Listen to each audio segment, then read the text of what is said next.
If you're looking for a new way to support the podcast, check out Dubby.gg, an energy supplement company trying to make a difference. There, you can use code SIDEMISSION for 10% off your order. Thank you to Dubby for sponsoring this episode, and we hope you enjoy.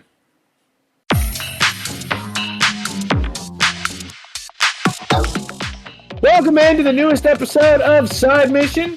I, like always, am your host, Rusty Ellis, joined by the boys, Kyle Lynch and Matt Beck. And today, we are finally, after putting it off for, at this point, several weeks, we are talking about the newest release from Nintendo before Super Mario Party Jamboree releases tomorrow at this point. Legend of Zelda Echoes of Wisdom. And I think a great place to start, fellas, is with an overview of this. We all really like this game a lot. This is a phenomenal game, period, but it's a really good Legend of Zelda game. And Kyle, I'll start with you since you're the big Legend of Link fan here. It's funny because I've made that joke for years because you obviously you didn't play as Zelda. And now with you actually playing as Zelda, it really is a Legend of Link game. I love it for that. Long game, long-term storytelling. But Kyle, as the resident Zelda fan, or the resident Zelda fanatic, I guess we should say, I think that you would agree with me when I say that this game is a really good return to kind of older school Zelda-ish, kind of in that same vein, compared to what Breath of the Wild and Tears of the Kingdom are like. I think that if you're more of a fan of older Zelda games, this one is going to be more your speed. Yes, and honestly, that's my biggest draw to this because it's very different in terms of like combat. Zelda essentially isn't fighting anybody herself. She's like spawning enemies that you've defeated. I mean, you can fight them by throwing shit at them. But my biggest draw to this game was the return to the dungeons. Like actual, and they kind of kept it, I don't know, a little bit different with them being rifts. They didn't spread them all out throughout the fucking map. They definitely are not shrines, but they're not exactly dungeons, but I mean, they're good enough to be considered dungeons, but in this game they're called rifts. But I really enjoyed getting to go to each area and fully exploring, these rifts, doing all the different puzzles, because to me, that was what I think was severely lacking from both Breath of the Wild and Tears of the Kingdom. And Tears of the Kingdom tried, but yeah, I'm gonna go ahead and say it right now. That was my favorite part of this game, was the rifts. Yeah, no, the rifts are great. In terms of level design, I feel like it checks every box that you look for in a game like this. It does everything it needs to do and then some. It helps that the gameplay is a lot of fun. The puzzles are a lot of fun to solve. But the thing that I love the most, Kyle, kind of bouncing off of that, is that I don't feel like there was a puzzle in this game that was so convoluted that I had to go look it up or I needed to immediately ask for help. I felt like you could figure it out if you spent enough time and you were creative enough. And I think that was one thing with Tears of the Kingdom that I didn't love, was that specifically with some of the dungeons, the few there are in that game at least. Like I think it was the Fire Temple, I think it was either that, I think it was that one where you had all the rails you had to go on using the carts, and at a certain point there's just so much going on that it almost overwhelms you and you're like, okay, I truly have no idea where I need to go to make progress. Here, I don't know that there's a single level that I really found like that. I found that while some of them were challenging and some of them revolved around you being creative, I felt very much like they were all very solvable. Like if you sat there and you looked at everything, used the map, provided you found it earlier in the dungeon. It's why exploring is important, because in one of the dungeons, I actually didn't find the map early on, and that made the dungeon a lot harder. But I feel like everything is solvable and you can figure it out. I don't want to say easily or quickly, but you can figure it out in pretty good time. Matt, one thing we raved about when this game got revealed was just the combat, the ability to turn everything that you encounter in the world into an echo, as they call it in this game. Something you can summon, whether it's a bed to rest in to get health, an enemy that can fight other enemies for you, something you can use to traverse the platforming. There's an endless amount of creativity in this game, and the way I described it to another friend of mine was, it feels like if Nintendo took the creative nature of Tears of the Kingdom but set it on a much smaller scale. That's what you get in this game. Yeah, like Nintendo has been very experimental with Zelda lately, and it has paid off with each iteration. Like the fact that we are able to have, the 3D Zelda games coexist with the top-down old classic type of Zelda games, but with a twist. Because with Echoes of Wisdom, they took that whole open world aspect that we have from Breath of the Wild and Tears of the Kingdom, and they added it to the old school Zelda, formula, and it worked really well. Like I love the fact that once you take control of Zelda after you play as Link, and you technically rescue Zelda, but then Link ends up getting taken by one of the rifts, and once you get out into the area, there's even kind of like that moment where Zelda looks off into the horizon, and she just sees like this vast world of Hyrule that she can explore, just like we got with Link when he gets out of the cave and he sees Hyrule for the first time. Like, that kind of moment right there is just something that I hope sticks around, because it really shows that there's a playground for us to play in. And with Tears of the Kingdom and Breath of the Wild, we had the whole aspect with the Sheikah Slate, where you're able to use a magnetic arm and pick up items. In Tears of the Kingdom, you're able to craft items, put them together. And here, using the echoes is going to be the way that you're going to collect heart pieces. It's going to be how you traverse all different kinds of dungeons, as we talked about. And the moment that it really hits that this is open world is when you get the option of going to either the Zora Rivers or going to Gerudo Valley. And you go right there is the moment you're going to choose where you're going to go first. And like Rusty, I believe you said you went to Gerudo Valley first, correct? Yes, I did. I went to Zora River first, and that's the kind of freedom that I love that Zelda has. And I love the art style. It's the same one that we got with Link's Awakening on the Switch. It works really well. It has that old Zelda traditional feel, and it looks clayish in a way. Like they really like, and it blows my mind, especially when you play it on the OLED. It is gorgeous, bright colors. The music is fantastic, and so many quests. It is just everything that I wanted in a Zelda game like this. Yeah, on the art style specifically, that was something else that really drew me to this game, because I loved the Link's Awakening art style when that came out. Back in, I think at this point it was 2019 when that came out. 2019, early 2020, somewhere. I think it was late 2019 when that came out. Yeah, And that art style and that graphic style really works well in a game like this. It would help if the frame rate was a little bit smoother, but we'll talk a little bit more about that later on. I think the art style is absolutely a major plus here. One thing I loved as well, no matter where you went first, and when that world first opens up, I like that none of the main places that you have to go, fix these rifts or clear these rifts. I love that none of them really feel the same. They all feel different. They all have their own vibe to them. The Zora River was a particular highlight for me in the early game, just because I just felt like, one, the game ran really well in that area. Two, the colors really pop. The colors look great. The Gerudo Valley, the desert, that sandish color can kind of get a little old after a while. The caves can kind of get old after a while. But I felt like with the Zora River, I felt like everything was just so much more colorful. It was a lot easier on the eyes, and it just looked really, really good. I do think that when I look at area to area, if there was one thing I could fix when it comes to the main quests, and I'm interested to see what you two think about this, it does at some point feel like you kind of settle into a routine almost. You get to a place, you need to close the rift out, you talk to the leader of that area, they need something, you help them, you close the rift.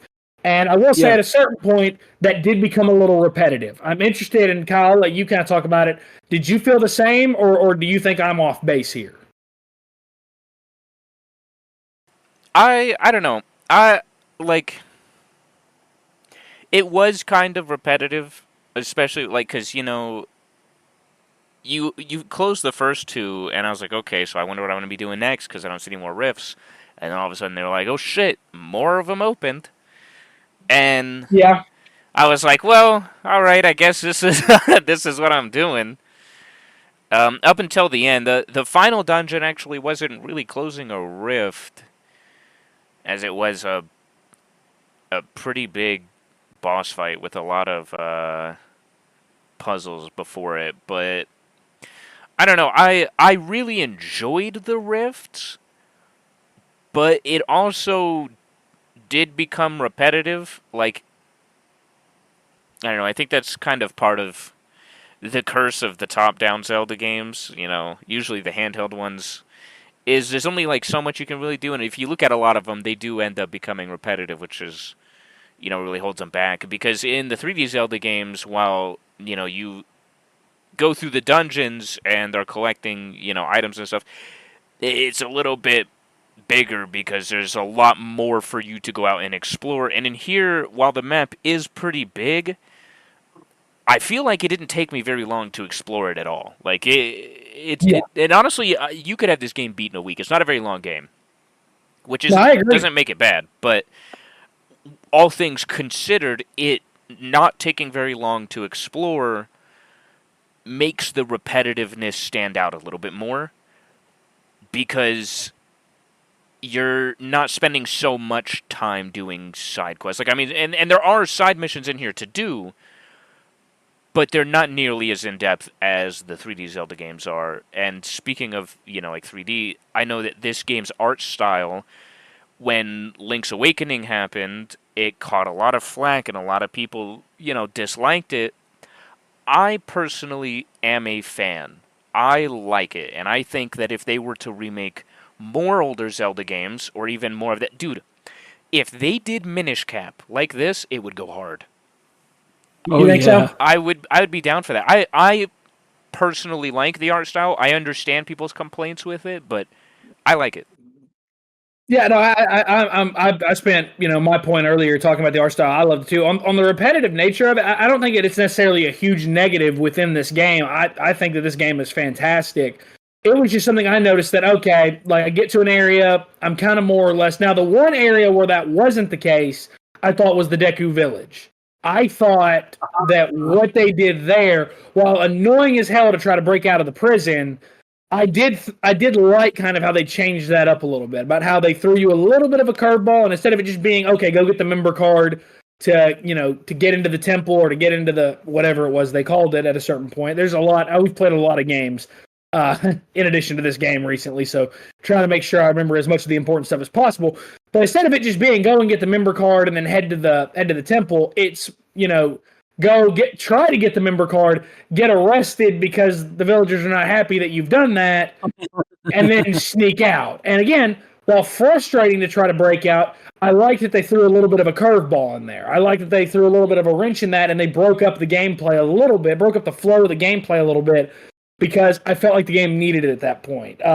It wasn't one of my favorite parts of the game, per se, but I appreciated what they did with it. So I give them a lot of credit for at that point in the game, because it would be very easy at a certain point to just say, okay, you're going to go to all these areas, do the same thing 4 times, and then you're going to do it 3 more times after you've done that. They didn't do that. So I give them a lot of credit for at least trying to do something different. Did it work? Kind of. It was frustrating, like I said, but in terms of breaking up the flow of that gameplay, I liked that a lot. Matt, I think one question all of us had going into this was the combat. And while it's not, obviously, it might not be a lot of people's cup of tea after all, I know that, again, I have friends that will play like Breath of the Wild or Tears of the Kingdom. They'll say, okay, I'll try to do the main story, but then they get distracted by a group of enemies and they just go for about the next hour. They'll just walk around and kick every enemy's ass they can find. Obviously, this is not that combat. Instead of really fighting enemies head on, you're more or less just using the echoes that you found to do a lot of the fighting for you, but with that comes back to that creativity, because I feel like if you go to 100 different players, I feel like no 2 or 3 players will play this game the same way when it comes to the combat. Yeah, no, absolutely.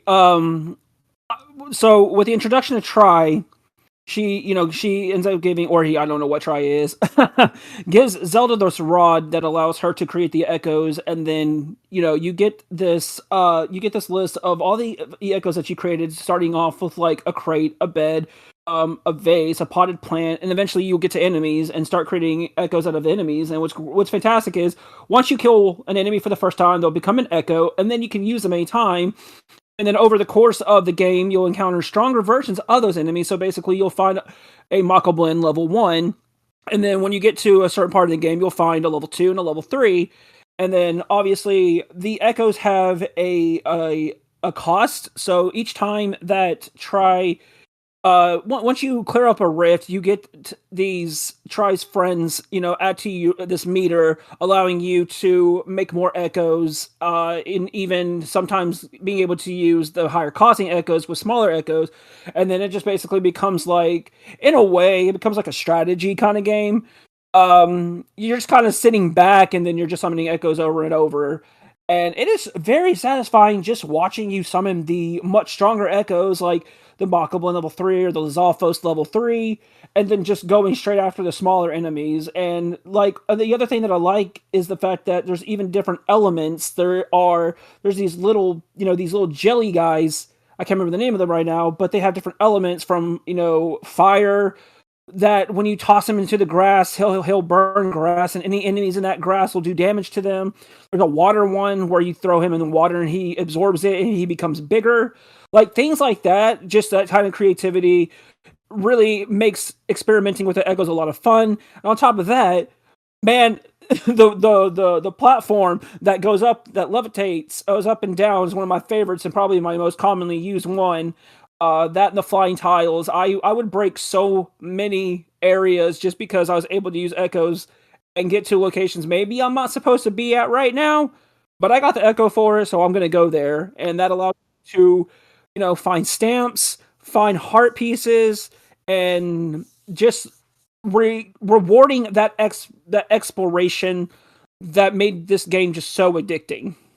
Well, I think a lot of that goes back to something I heard at YouTube where I watched a lot of, something you said about Tears of the Kingdom that also applies here, is that what these two games have done is they've told you that, hey, cheating is fun sometimes. Now, don't take that out of context. If you're listening, I'm not talking about in relationships, obviously, but but it's kind of fun. And the developers, I like the way they've kind of leaned into it with these last two games, or with these last two Zelda games, whether it be Nintendo or the studio that made this. I like that they've kind of leaned into, hey, if you want to break a level, if you want to make a level easier by using an echo that you found earlier in the game, such as the flying tile, which can make platforming easier, or any of the higher level enemy echoes, if you want to do that, have at it. There's nothing wrong with it. It's like the ability you got in Tears of the Kingdom when you could basically levitate through walls. Or through ceilings. Like, it's basically like that, where it feels like you shouldn't be able to do this. Like, it looks like almost an ability that they were messing around with in development, and they were like, all right, let's use this so that we can get to other areas quicker and design them quicker. And then at some point they said, hey, what if we gave the player the ability to do that? It almost kind of felt like that. It feels very similar here because there are some levels that are made significantly easier by having certain echoes. So I give them credit that's something that I liked, is them kind of leaning into that attitude of, hey, cheating can be fun. Don't feel bad about doing it. Again, not relationship advice exactly, but Kyle, the other thing combat-wise that Matt didn't point out was getting some of Link's abilities as well as you go, whether it be his bow, his sword. And that was something that it felt like, especially when you kind of got the hang of switching between echoes, using your energy to go into that kind of that ultimate mode to use his weapons. It felt like once you did that, it felt like the combat really began opening up a little bit. Oh yeah, like when you were essentially turning into Link, dude, it was badass as fuck because you got to, as Zelda, the little bit of combat that she does get, whether it was bombs or using the bow or using the sword, you got to just go all out. And if you were fighting one of those fucking shadow enemies, it's over, little man. 2 hits and they were dead. It also it helped out a lot in the boss fights. Like, It did. I'm not gonna lie, the combat was kind of broken because you could just keep spawning and spawning and spawning. Every time your little dude would die, you could just spawn him another one, or you just like me spawn a million of the little 1-star guys because they just keep fucking attacking them and it didn't cost anything. um, but yeah, I actually enjoyed that they were like, let's give Zelda herself a little bit of combat that she can do as well. I was kind of hoping that at some point we could upgrade that little twirl that we do some damage, but the transformation is a really cool mechanic, and I'm glad that they added it. Yeah, and something else you mentioned is the last big thing that I wanted to talk about before we got into some of the critique was the boss fights. I felt like the boss fights as a whole really, really good. Really enjoyed a lot of these boss fights. I felt like, again, they all felt different from each other. It didn't feel like you were doing really the same thing for any two bosses. It felt a lot like the areas where they all kind of have their own similar vibe, their own personal atmosphere, and the bosses are the same. And I was a very, very big fan of several of the bosses in this game, especially Kyle, any of the ones that included facing Link. I thought that some of those boss fights were incredible. The one where he makes all these clones, and you have to go around and you have to basically throw bombs at them, and you're jumping all over the arena just trying to hit them. I thought that was a real standout fight in the game, because that's one where, okay, this is a good skill check for you. Put everything you've learned into play here. Put everything you've learned, whether it's using echoes, using all of his abilities, put all that into play here. Otherwise, you probably are going to struggle a little bit with this fight. It felt like a good skill check, and I appreciated that, along with a lot of the other boss fights. Those were really, really, really solid across the board. Now, as far as critiques, I kind of referred to one earlier, and that's that there are moments where the frame rate does stutter and suffer a little bit. Now, it's not too bad. It's not like distracting or anything. It's nothing more than maybe a momentary annoyance. But it's one of those things where it's like, in a top-down Zelda game, I don't feel like this should be an issue. I don't personally feel like this should be something that developers don't fix going before the release. I feel like you've got to be able to have your game, especially, again, top-down. It's not as graphically intense as Tears of the Kingdom was. Tears of the Kingdom had its own performance issues. Not as graphically intense as that. You're not having to render nearly as much at one time as you are in that game. And yet, there were still some issues performance-wise with it. Now, again, they weren't more than maybe a hiccup or two here and there. They were just, again, momentary annoyances, more or less. But I feel like this game was really close to being perfect performance-wise. And the fact that it's not does kind of irk me. Matt, when you look at criticism for this game, what sticks out to you? What do you wish would have been a little bit better? Well, I'll say this. In a game where you're going to have so many echoes and the UI for the echoes is really cluttered, and sometimes you're just trying to find a specific one, you have to go through all of them, unless you just hit start and then you open up the menu and then it's just like a box top down and you can just locate one that you want. But it's just quicker to pull up with R1 and then just scroll through them. Now, Kyle and I both talked about this. They should have added a favorites option to where you could have maybe 5 or 6 different echoes that are your most commonly used ones and favorite them. Because there's a lot of situations where I need... So, in one of the levels, you are up in Lanayru Mountains, and, just like in Breath of the Wild, Tears of the Kingdom, the weather affects your health. So, if you get cold, your health will start depleting. I had to constantly find an echo that has fire abilities or a torch or something like that to keep myself warm. And, enemies can break those. They can kill your echoes, and then I have to go back and scroll all the way through. You do have one where it's like most recently used or alphabetically or, your least used, which are nice, but if you're going to have all those options, you should have one to where it's like your favorites. No, I agree. And Kyle, I think that you would probably agree with that as well. Again, I think all three of us at some point mentioned, like, it feels like you're having to scroll way too quickly through all these echoes to find things. Now, the good news is They did put stuff in there like recently used, most used, recently learned, stuff like that, or like, echoes based on the type. They put all that in there, but it does kind of feel like you went that far. You also probably could have made a favorites tab. How much extra work could that have been? And I don't think it would have been that much. Kyle, what about you? What were some other critiques of this game that you had? Obviously, you're the big Zelda guy, which is why I'm always hesitant to praise a Zelda game, because I am often interested in your opinion first. What do you think this game could have done better? I think that you guys really were right about the fucking frame rate. That was noticeable a lot. And it's unfortunate because the game looks really damn good when it's not stuttering, dude. And sorting through the echoes is fucking miserable, man. I really wish there was a favorites or some kind of... I mean, you can sort it, but I want some kind of, like, different tab or, I don't know. The only really sort of favorites you can get is use a bunch of them that you like and then keep it on recently used. Yeah. But then, like, it'll throw the whole fucking thing out of whack if you use one that you randomly need. Like, if you don't use a flying tile a lot, that's not in your favorites. You got to use it at some point. It's just, it doesn't make sense why they couldn't have done that.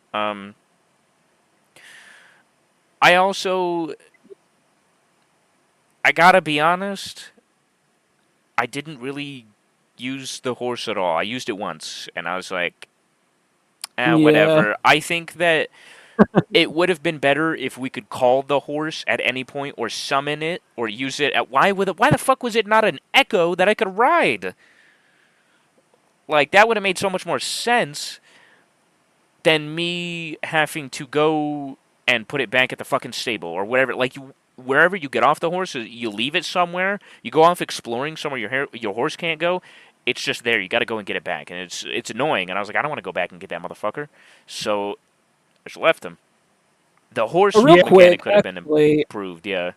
I did want to add, you can technically summon your horse at any moment if you have the carrot echo. What? Literally, you get a quest line in the middle of the game where, Impa tells you that you have a horse that's waiting for you. This is Zelda's white horse.